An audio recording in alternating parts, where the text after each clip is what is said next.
नमस्कार साथियों।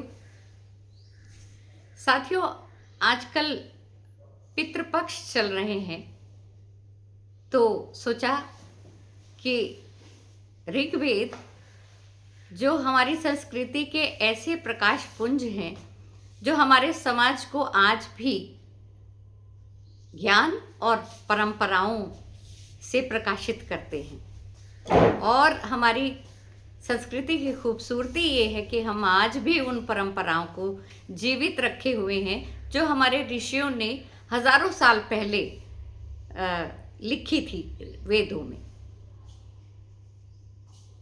ऋग्वेद के दशम मंडल में और 14वें सूक्त के 121 श्लोक से लेकर 125 श्लोक तक पितरों का उल्लेख मिलता है। और उसमें जो 5-6 श्लोक हैं, केवल यही कहा गया है, यही लिखा गया है कि हम अपने पूर्वजों को कैसे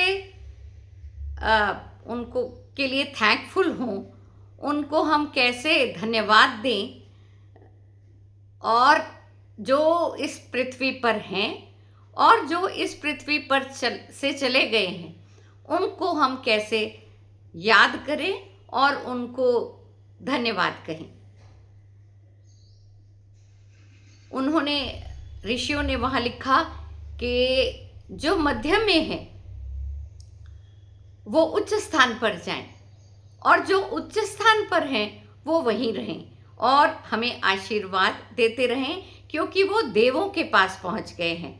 तो उनकी देवों से भी हमारी प्रार्थना है कि वे हमारे पूर्वजों को उसी स्थान पर रखें।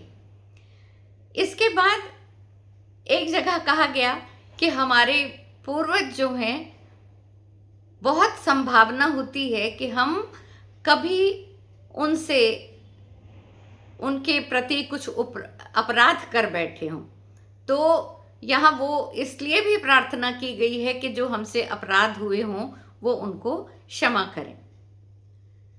ऋग्वेद के इन 5-6 श्लोकों में कहीं भी ये उल्लेखित नहीं किया गया कि इसको कौन करे या कौन ना करे, बेटे करें बेटियां ना करें।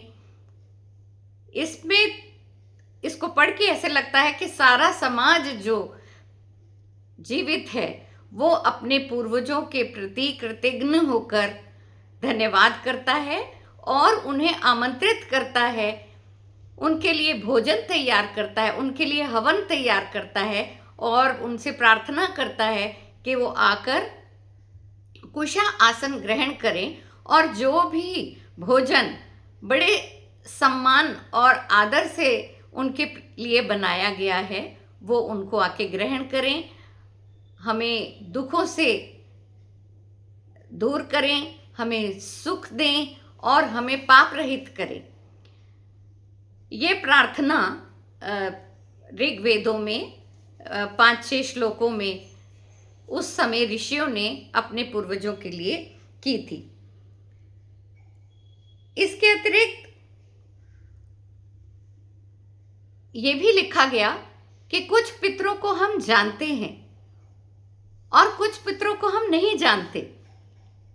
कुछ पितृ जिन्होंने हमारे देश पर शासन किया है, कुछ ऐसे समृद्ध बंधु बांधव जो हमारे समाज में हैं, हम उन्हें भी निमंत्रित करते हैं, उनको भी आमंत्रित करते हैं कि वो आके हमारा आमंत्रण स्वीकार करें और हमारे भोजन को ग्रहण करें।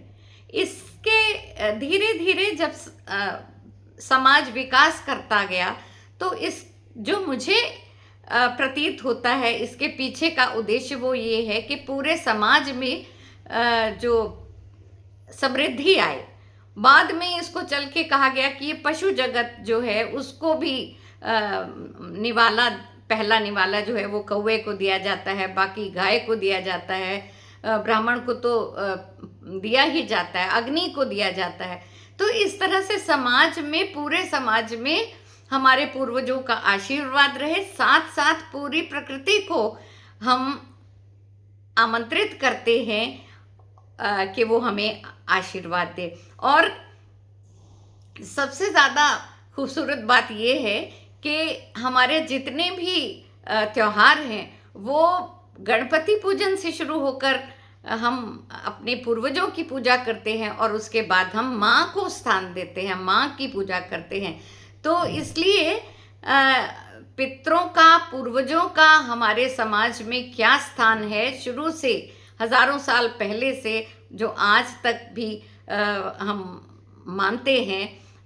हम आज की पीढ़ी को भी देखते हैं इन सब बातों को मानते हुए, लेकिन बीच बीच में जो चीज़ें रखी गई, समाज में जो बातें फैला दी गई कि इसको बेटियां नहीं कर सकती, ऐसा कुछ भी ऋग्वेद में नहीं लिखा गया।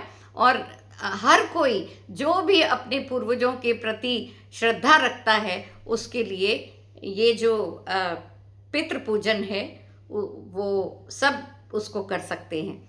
ये मुझे ऋग्वेद से पढ़ने से ऐसा लगा है।